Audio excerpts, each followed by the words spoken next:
the problem with loving a book so much when you go to adapt it is that you have to be much rougher on a book to adapt it. You have to kind of not be gentle.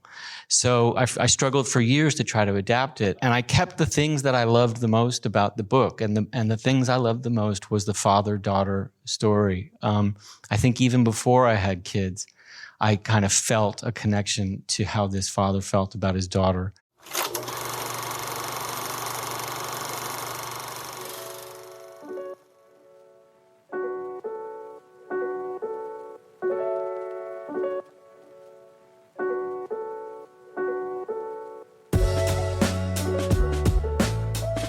Hello, and welcome back to The Director's Cut, brought to you by the Directors Guild of America. In this episode, a washed-up revolutionary searches for his missing daughter in director Paul Thomas Anderson's comedic adventure, One Battle After Another. The film follows Bob Ferguson, a former militant now living a quiet life in hiding with his daughter Willa. But when Willa goes missing, Bob must track her down with the help of his fellow revolutionaries and battle the consequences of his past. In addition to One Battle After Another, Anderson's other directorial credits include the feature films Phantom Thread, Inherent Vice, The Master, Punch Drunk Love, Magnolia, Boogie Nights, and Hard Eight. He is a two-time nominee for the DGA Award for Outstanding Directorial Achievement in Feature Film for 2007's There Will Be Blood and 2021's Licorice Pizza. Following a screening of the film at the DGA Theater in Los Angeles, Anderson spoke with director Steven Spielberg about filming One Battle After Another. Listen on for their spoiler-filled conversation.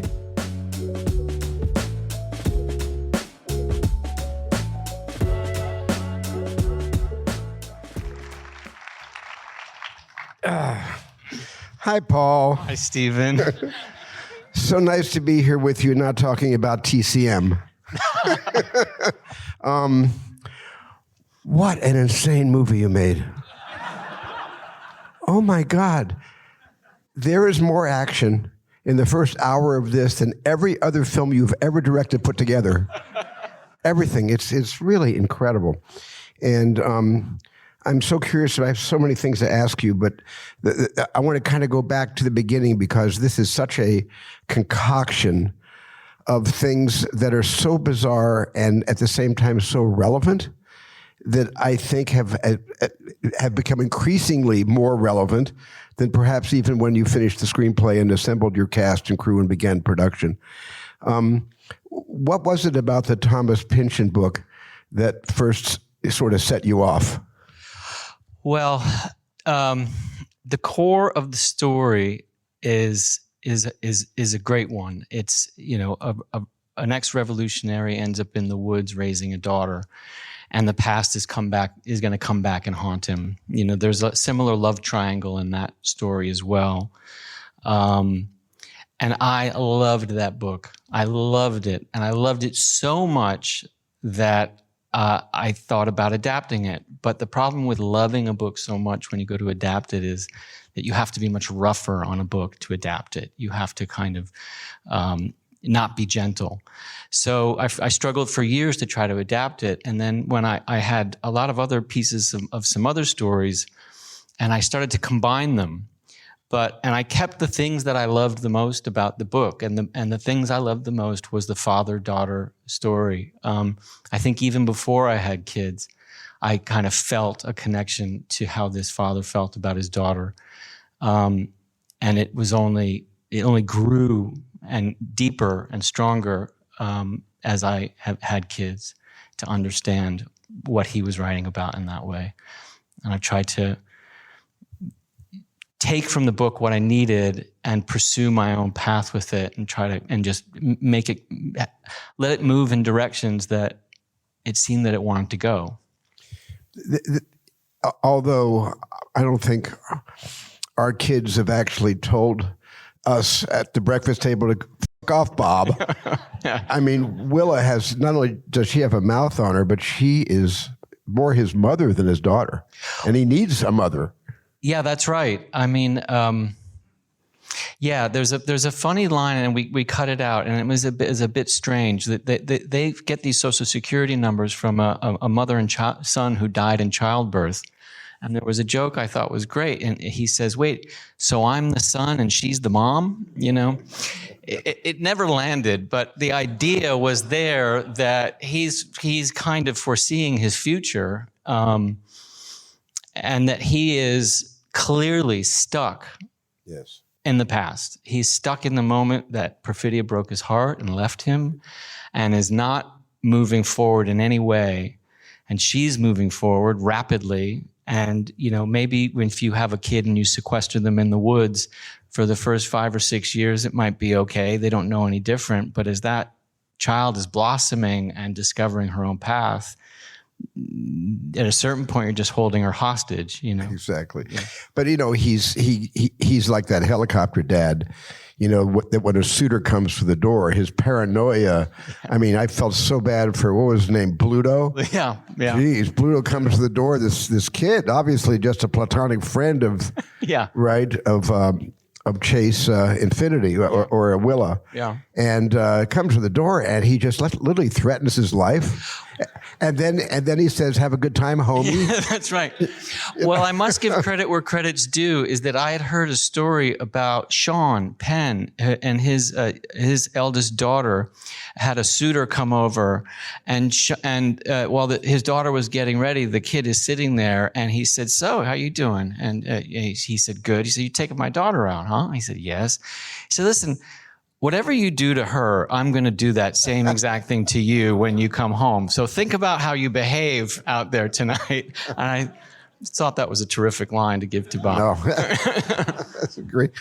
You know, there's another title for this movie that you could have possibly used because it's what I found so informed my experience watching it, and that was just one word: trust. You know, this whole thing, the trust device, for instance, the idea that you came up with a device that when you hear that melody, or whoever is holding that device, when you hear that melody, you trust that person with your life. That's right. And I, of course, as all of us did, kept waiting for when is that going to happen in the movie? Right. When are we going to hear those notes? But there is so much about trust in this, you know. And when Perfidia Beverly Hills betrays the entire revolution, you know, and whatever was going on between her and, you know, Stephen J. Lockjaw. Was that in the book? No. Oh, my God. I mean, did you write this for Sean and for Leo? And did you actually write these roles for? Well, it was impossible to not keep thinking of both of them, you know, as much as you're trying to kind of imagine a character, just Sean being Sean. Did you work with Sean in Licorice Pizza? Yeah, I did, and I've wanted to work with him in a very meaty way for as long as I can remember. As long as the first time I saw him on screen, I wanted to get a hold of him. You know, when you saw him as Spicoli, and then all these fantastic performances over the years. But it was impossible to not think that Sean was the right man for the job for this. And it was sizable and meaty and something that I knew Sean, he was going to bring something electric and off and exciting to it. And Leo, I mean, you know what it's like to work with Leo. It's Let me ask you a question about Leo. When you said cut, did Leo rush to the monitor to watch his own take back every time? Yeah, sometimes. Okay. Sometimes. Leo has a great thing. He will sell you on something by saying, "This is a terrible idea and you're going to hate it." Right? And then he proceeds to tell you a really fantastic idea.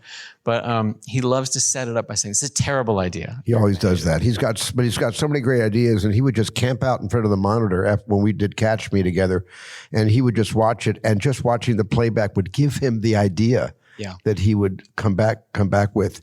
And it was amazing watching him in this. Both of them, I have to say just about Sean Penn, this is my favorite Sean Penn performance of his career for me. Right, that's exciting. It's my favorite performance. Okay. That's great. When he's in the elevator and he takes out the comb and he combs the gray bangs right over here, you know, he had me when he pulled the comb out. Yeah. and that slurpy kind of quiver on his jaw, on his lip, when he knew he was getting very, very close to being being included or being offered, the Christmas Adventurers Club. And it's interesting because I kept waiting for your needle drops because you're so good with needle drops. Mm-hmm. And the second he gets out of the car to go into the Marriott, whatever that place was, the hotel he walked into, and he's walking in, and you do your first needle drop. What was the Christmas song you played? Well, the first one there is "What Are You Doing New Year's Eve?" What are you doing New Year's Eve? Yeah. And it's incredible because it actually set me up to start to accept anything you throw at me. Mm. So when you threw at me, Roy Moore, mm-hmm. I guess he's the head of the Fifth Fleet. Yes. They give themselves these crazy, it's almost like Messianic, Yes. Yeah. And the fact that this club is about racial purification. Mm-hmm. And it's all about racial purification. But they act like it's so normal. Mm-hmm. And it really messed with my head, I have to tell you. It really, really did. The whole thing about about what you called things, like Rimhorn's, Rimhorn's chicken licking food farm. Yeah. Because Sean Penn's character says, Lockjaw says, okay, assign me someplace where I can bust it. And they're going to call it a heroin lab. That's right. And so he goes in there to find Bob and Willa. Mm-hmm. And I think he says, we're going to bag and tag Bob, but we're going to take Willa. That's right. In custody. And he goes in there, and then the scene that I've seen the movie 3 times now, and the scene that I actually stopped, I didn't tell you this. No. When I first saw the movie, I reran it because I wanted to see the scene over again with Comrade Josh on the telephone. Uh-huh. I wanted to see Bob lose it again and again. And then when he calls in, what is a black? Greyhawk 10? What is a Greyhawk 10? Is it an airstrike? I have no idea what a Greyhawk 10 is, but it's if one gets called in, it's bad. It's like because the second he threatens the Greyhawk 10, he gets sober on the phone. That's right. And he puts the supervisor on. That's right. So he got his way. And where did you come up with the Sisters of the Brave Beaver? Yeah.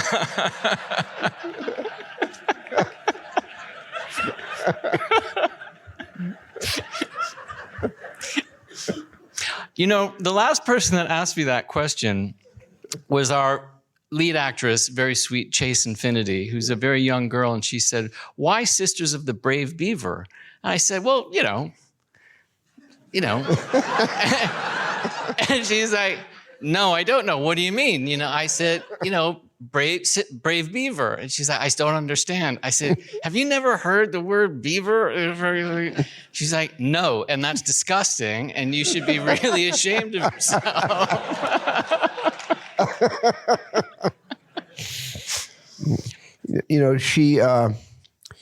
it was interesting to see Leo, so on mission, on point at the beginning.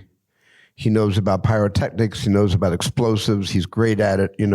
He's got this insanely, kinetic and physical relationship with Perfidia, Beverly Hills. And then despite the fact, and then when they have I love the moment where, you have the scene between Sean and Perfidia, and the next thing you see, she's 9 months pregnant, firing a machine gun. Yeah. And the fact that he goes back to her house, and Perfidio's mother says, "You're wrong for my daughter." Yeah. And he's going to wind up taking care of the baby and holding the baby. And she basically says, "Look, I don't need all this. I know what I have to do." She was so certain. And the more certain she was, the less certain Bob becomes. And then to cut ahead all those years and see him, in a way with his big Lebowski bathrobe on. Mm-hmm. And, sort of slouching around the house, trying to get the most out of the little bud he's got that would I've never had marijuana, so I don't even know what that's called. But I observed it in the 60s. I saw all my friends doing it, but he had those little, Yeah. They're like medical something. I don't smoke pot either, but I see they grab it like the very end of it. Like, but Leo made it like an epicure. I mean, it was like fine wine to him. He was trying to get the last little toke out of that thing.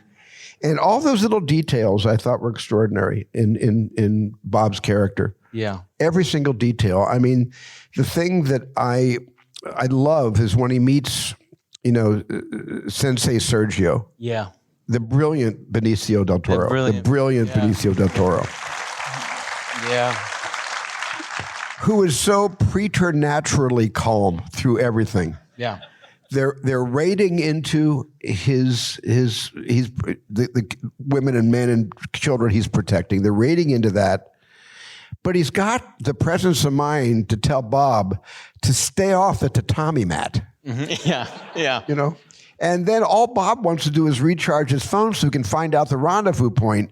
And you've got those two things happening: the utter calm of Benicio, the absolute frantic, panicked, manic Bob, taking us on a Steadicam trip through that entire facility. Where when he finds the outlet, it's like he suddenly found a drink of water, being in the desert for forever. And the whole contrast between the calm of Benicio and the frantic nature of Bob, that fueled so much of the story. And I was so sad to see Benicio leave the screen. I know it. I mean, it's a heartbreak, but he exits valiantly. Well, he pushes him out of the car is what he does. Pushes him out of the car. Benicio came in with... He was shooting Wes Anderson's film at the time, wasn't he? That's right. Yeah. And so he came in late and said, he'd like to pretend that he was really not prepared at all. And you got to just hold me up, and I'm just coming in from doing this. So I'm a pinch hitter here. Just, don't trust me too much, which is total bullshit. He came on with 400 fantastic ideas. Oh, wow. A lot of that whole sequence was improvised. It had always been written and rewritten and kind of never really quite there, And he came in with all of these ideas that we were able to spontaneously make happen. We shot that sequence in El Paso, and we had a block of nights, and we really kind of mapped it all out. And Benicio realized, he told me, he says, listen, just keep an eye on one thing that I don't take his energy on, that he had to have his own energy. Right. And there was only one take where I remember seeing like Benicio is getting flustered by his crazy ass energy. And I said, I think you're taking his energy on. And he went. I was like, that's all the direction you need to give him. No,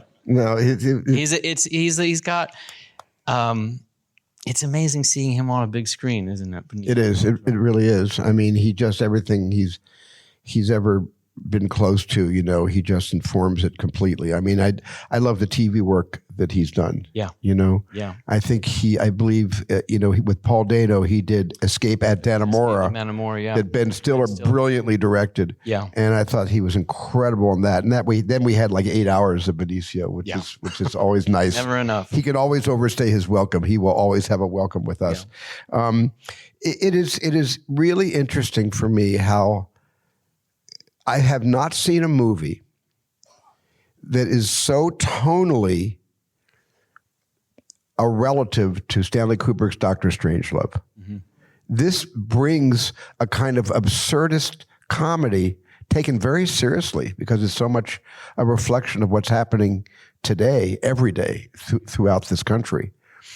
But it takes it to a point where, you want to laugh because if you don't laugh, you're going to start screaming, this is too real. Yeah. And so you've got that outlet. So Kubrick used Armageddon as a way to tell his story, to make his statement.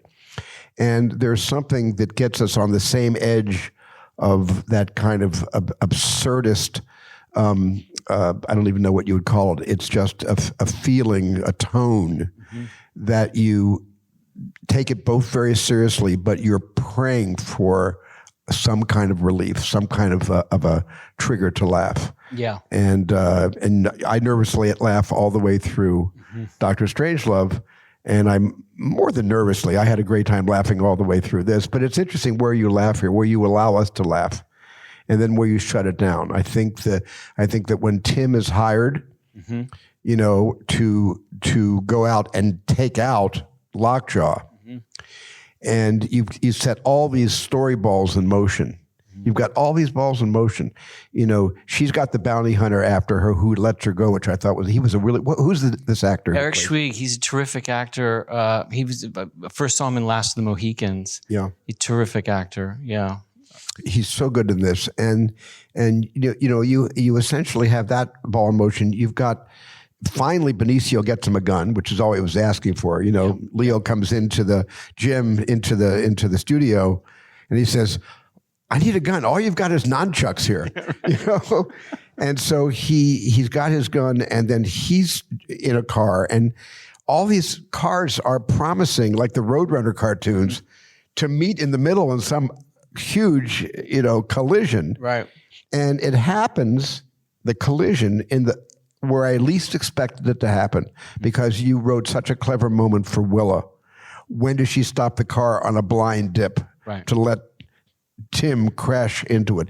Where did you shoot all those dips in the road? That's in California, down between Borrego Springs and the border of Arizona, stretch of highway where I have to admit that we went into this movie without that as our ending. We knew that all our participants were headed to the desert, and we knew we were going to have our man save the day in some way, and exactly how it was all going to go down was unclear to us. And in location scouting and driving, we drove on those, what we call the River of Hills. It was just a stretch of road. Did anybody get a little queasy watching that? Oh, good. Yeah. That's good. And that sequence blossomed from the location scouts of driving down there, where you realized it's very scary to drive those hills, because you come up over those, you're going 65, 70 miles an hour. There's no one around, but it is blind. You're blind coming up. You just have to kind of talk about trust. You're like trusting that nothing's there. You're trusting that everybody's going to keep moving. Yes. And I was just videoing with my phone, and the more you were kind of static, the more you would lose the horizon line, you know, lessons from Jaws, Steven. And, you know, and it became very, very scary. And then I found when I would zoom in on my phone, it was even scarier, especially if something was there. Then we kind of ended up, after these River of Hills, at this massive thing that they call the Texas Dip. Mm-hmm. And it was one of those lucky moments where you're sitting in a car for 4 hours going, God, next time maybe I'll never go on a location scout again. But then you come across this and you go, this is why you get in a van and you location scout, because these just discoveries are there if you're patient and the movie gods are on your side. And we kind of mapped it all out and we designed it, and it ended up creating a scenario. You storyboarded? No, we just wrote it out with our man, and then got to a situation of discovery of Willa firing the gun to take care of herself, but more importantly, discovering this moment that as Bob is coming around, her first question is, who are you? Yeah. You know, because I know you're not my dad, and so there's a lot of questions swirling around in my head right now, and who are you? To which his answer is, I'm your dad. Right. I'm the fucking guy who's been running after you. And she's got her finger on the trigger. That's right. And she's going through a lot of trauma. Yeah. And a lot of reliving her past, or at least trying to make sense of what she remembers. Mm-hmm. And she's got the finger on the trigger, and anything could have gone south on that very, very easily. Yeah. And the suspense in that sequence is the greatest suspense scene in this entire film for me, is that moment. I didn't know what you were going to do, because I don't trust you, Paul. This helped me not trust you. I didn't know what was going to happen next. Talk about trust. No, it's good. That's good. That's the idea.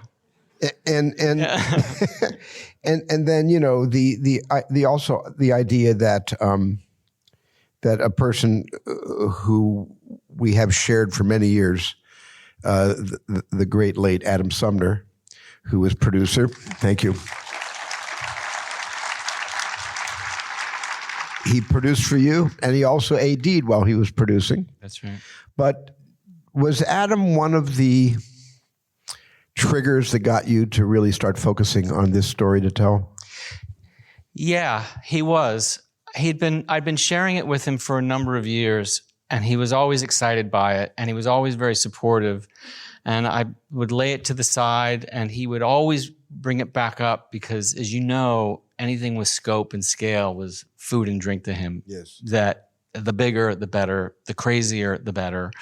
And he connected to this, but more to the point, he also he really put his foot down and said, like, because he'd worked with Leo a lot, and he just said, it's time for you guys. It's time for this film. You have to put your pencil down. You have to make this film right now. And more to the point, you and him have to work together right now because you're not getting any younger, and now is the time. So he really pushed it into existence. No, that's great, because this was the last film he made.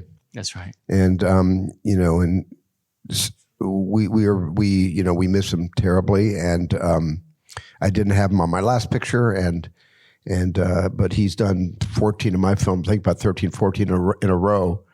And for all of us out here who just understand, which is everybody in this room, the importance of the PM, the importance of the AD, the importance of the second and third ADs, the importance of everybody that we turn to, and often,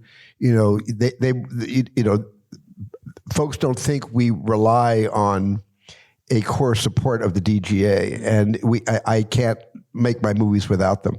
And when you meet somebody like Adam, who knows how to control a set and knows how to control a schedule, and also knows how to make you laugh, and knows how to, by being very improper in his language in your ear, but he makes you laugh hysterically, knows when you're about to blow a gasket and can diffuse that explosion just by saying the right thing at the right time, putting an arm on your shoulder.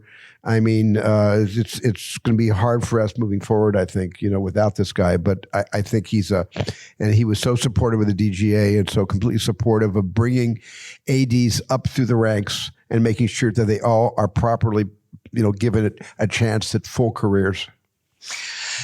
Yeah.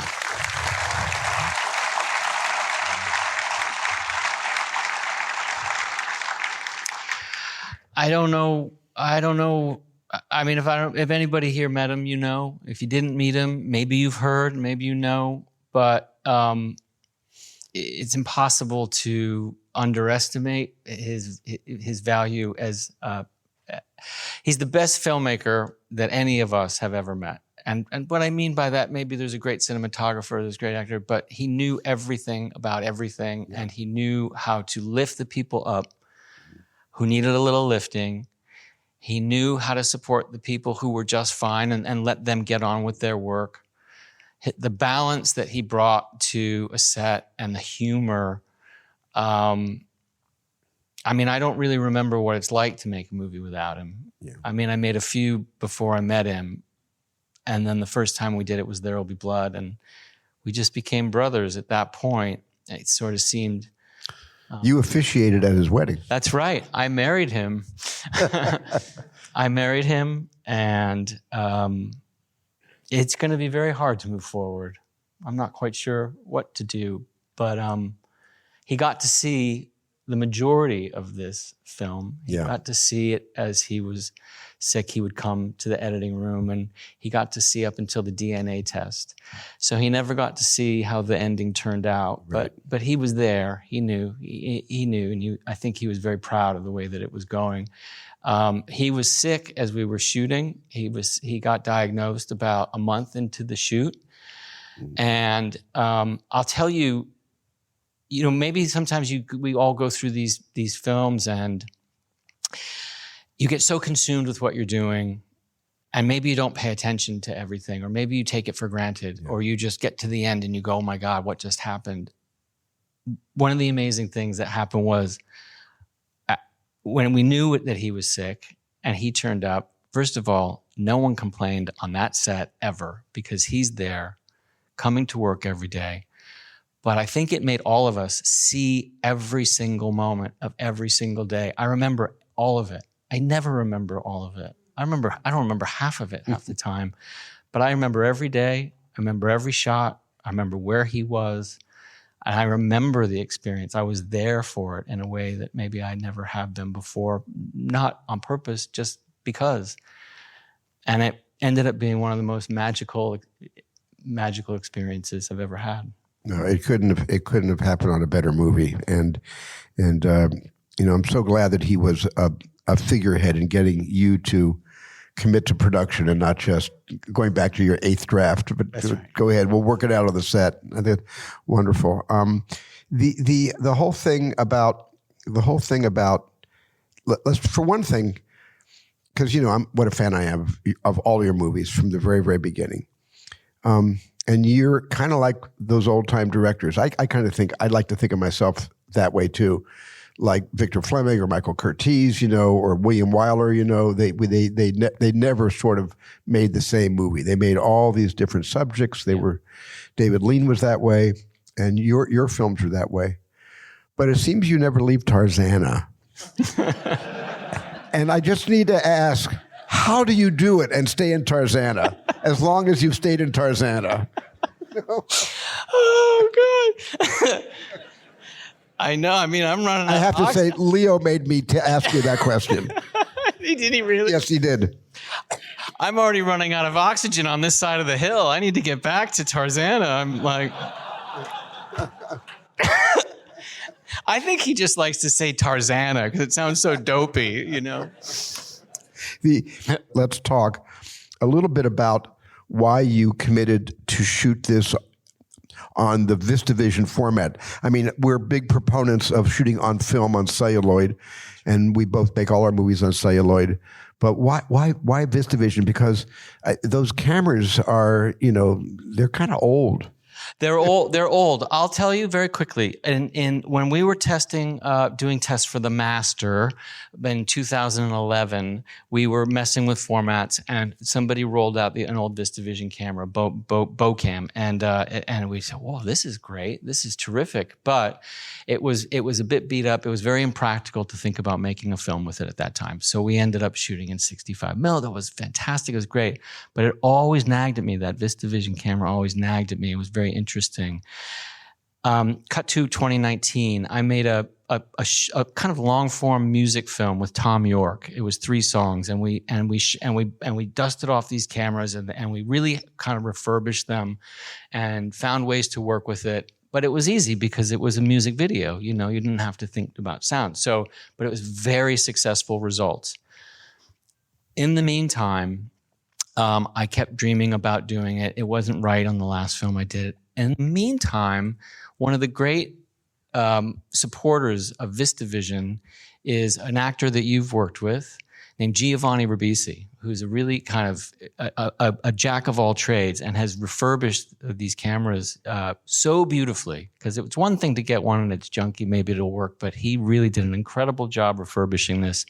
And it was very, very practical all of a sudden to work with it. And we had 3 of them at some times, and we had our confidence from doing it on that music video, and we practiced with them and we tested with them. The biggest problem is for the operators, the great Colin Anderson, who you've worked with. It's very, very challenging because you have a mag that is it's horizontal, and so your chest is here, the eyepiece is here, and it's a yoga move every single time that you have to do something. But he's one of the best in the world, and he was able to do it, and we had a terrific time with them. They worked wonderfully, and even to the point where we've made now prints in Vistavision, and installed Vistavision projectors at Warner Brothers, at the Vista here, one in New York and one in London, and we'll be screening it. How many theaters will show it in its natural state? In its natural Vistavision state, 3 in the world. Mm-hmm. 4 technically, if you include the theater at Warner Brothers, where there's some special screenings happening. Well, if you get a chance to see this on film, the thing about looking on film, it's an entirely different experience than watching a DCP output. That's right. From film transferred to digital. The organic film is just the grain is what makes it alive for me. Yeah, it's in the room with us. It's living and breathing. It is. It's stuff can go wrong with it. It's which is exciting. Well, listen, may film live forever. May we never be replaced by AI. Mm-hmm. We have to fight that. And may this movie make a bundle and make you very happy. I loved it. We loved it. Thank you, Paul, so much. Thank you, Steve. Thank you. Thank you. Thanks for listening to another DGA Q&A. The Director's Cut is available wherever you listen to podcasts. And please share, subscribe, rate, and review. We'd love to hear your feedback, and you can help fellow film buffs find the show. Thanks again for listening, and we'll see you next time. This podcast is produced by the Directors Guild of America.